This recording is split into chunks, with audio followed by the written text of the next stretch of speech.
Ladies and gentlemen, thank you for joining us here today. I'm, of course, Gregor Guy. My name's Casey. And we will be presenting this next episode of BangHead History. So I will just go ahead and toss it over to you, Casey. What are we going to learn about this? Today we're going to learn a little bit about Taiwan. Taiwan. Okay. All right, so we're going to... A lot of pencils are made in Taiwan, if I'm not mistaken. I mean, a lot of things are made in Taiwan. Okay. Educate us. So I'm just going to go with about 6 facts. 6 facts about Taiwan that you may or may not know. I guarantee you don't know some of these. Okay, fair enough. All right, number 1. Taiwan has been ruled by China.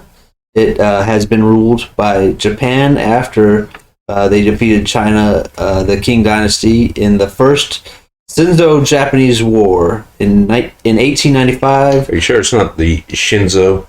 I don't care. Okay. Close enough. If anybody knows anything about it, then they would know what I'm talking about. Taiwan was ceded to Japan, and also it was ruled by Holland in the 1600s through the Dutch East India Company. It also has once declared its independence in a brief break from Japanese rule, becoming the Republic of Formosa. Formosa? Right, the Republic of Formosa. It was once known by, but that was only for like 6 months or so. That also sounds like another good name for a breakfast drink. It does. Kind of like a mimosa, but or Formosa instead of mimosa. Instead of champagne, you use Four Loko. Yeah. Four Loko. You're out there. You want to be a sponsor of the channel, reach out. It is estimated that only 2.3% of the population of Taiwan is native. What? No, say that again. It is estimated that only 2.3% of the population is native. 2.3%. Yes. So only 2.3% of the population was born on the island. Not as in like natives, as in like Native Americans. You know what I mean? Native, as in born on the island. Their family is from Taiwan.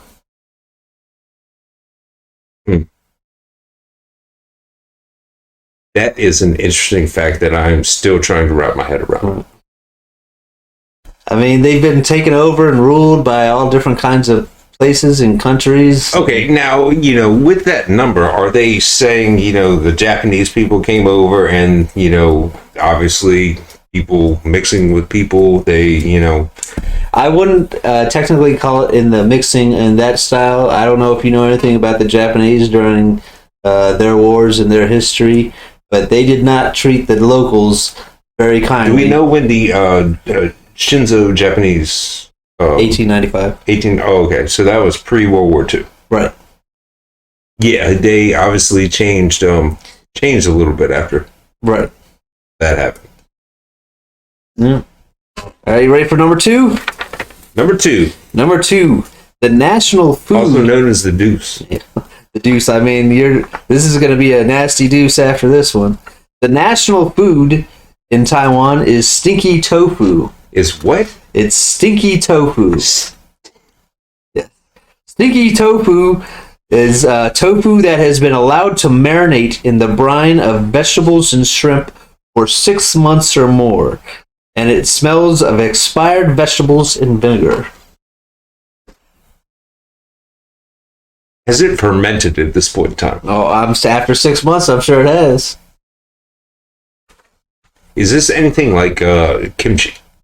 I have no idea what kimchi is. You don't know? You take cabbage, you wrap a particular type of meat, obviously in the native area of Vietnam, they use dog a lot. Right. In Korea, they use dog a lot. Did they let this kimchi sit out for 6 months? They buried it in the ground. Oh, well, I mean, it might be somewhat similar then. I'm just asking. I'm curious. But it's definitely not something that I'm interested in. I'm not eating in either instance. Number 3, the Republic of China, or the ROC, is not to be confused with the People's Republic of China, the PRC. Both parties. What's the difference? The PRC is the communists, and the ROC is the Republic. Okay, but I mean, do we have a point in time where they broke from the ROC to the POC?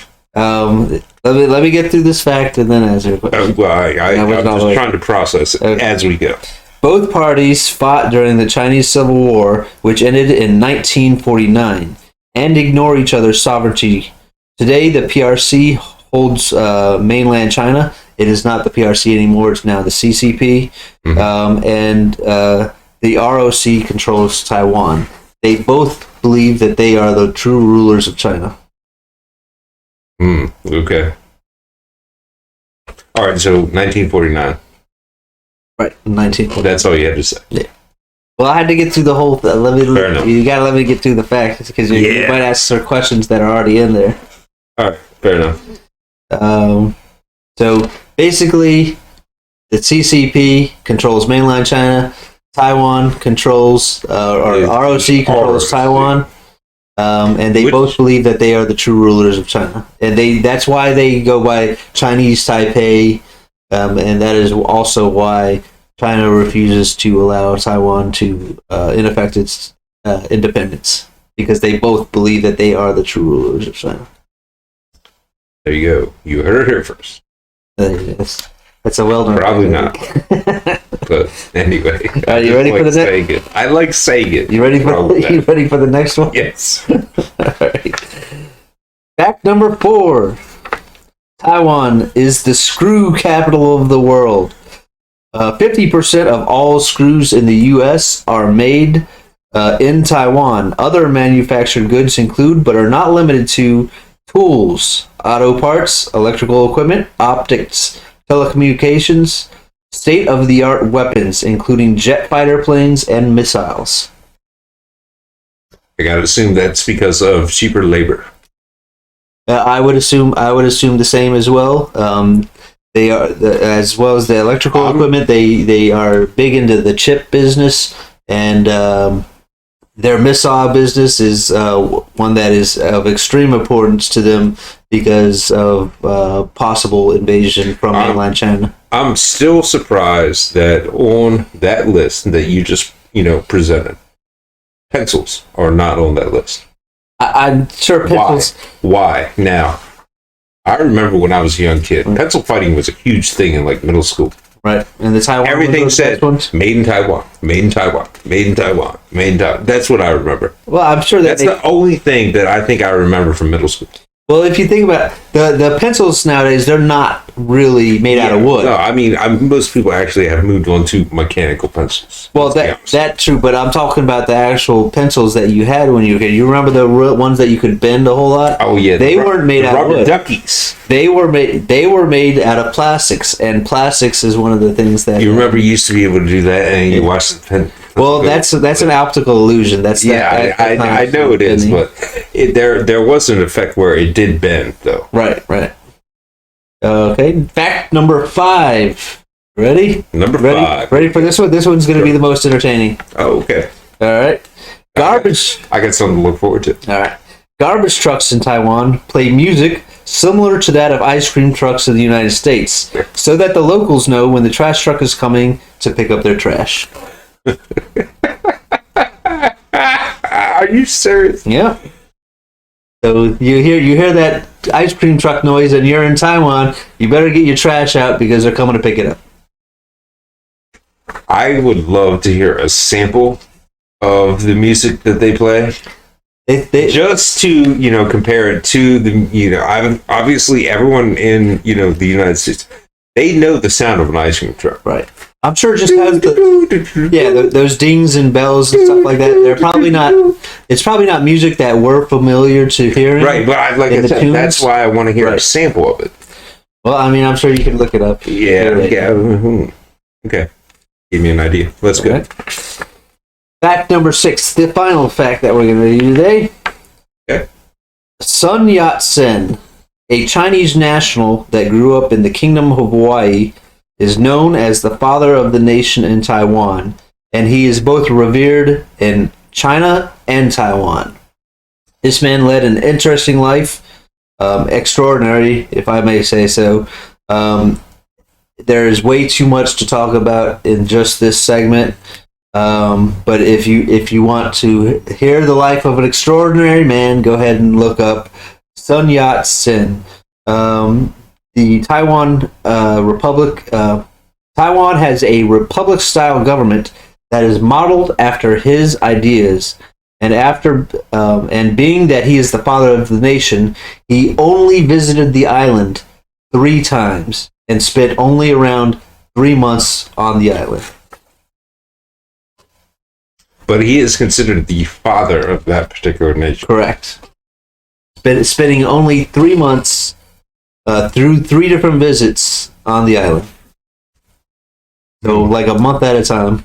It's yeah, kind of surprising. Yeah, that's a little weird if you think about it. Somebody that's only spent 3 months is the father considered the father of their nation. Yeah, well, I mean, at the same point in time, realistically, George Washington only probably spent about 30 years in the United States of America. Well, that's a lot before he more. was considered the father of this nation. I mean, It's a little longer than 3 months, but I mean, it's not unprecedented. right. Lifespans are only so long. Right, but 3 months. I'm talking about three months of his life. I mean, I was trying to make the nearest comparison that I could make in my head at that point in time. So, but yeah, that does seem very, very low. Right. Well, that's all I got. That's all my facts. That's all. Well, there you go. You know, There's a lot more. different facts about Taiwan. Hopefully everybody learned something. I learned a little bit, especially the garbage truck thing. I found very amusing. And the sticky tofu. Forget about the stinky tofu. I want to hear the tone that the garbage trucks play. I don't know why this is the obsession that I have stuck with out of that. Well, at the very end of the video, look it up online and grab some of the garbage truck noises and then put that at the end of the video. Yeah, we'll do that. And let us also know your thoughts on that down in the comments below. Well, thank you for putting that together, man. Ladies and gentlemen out there watching, I am, of course, Gregor Guy. My name is Casey. And thanks for putting that together once again. This has been the next episode of BangHead History. And everyone out there watching, we hope you learned something.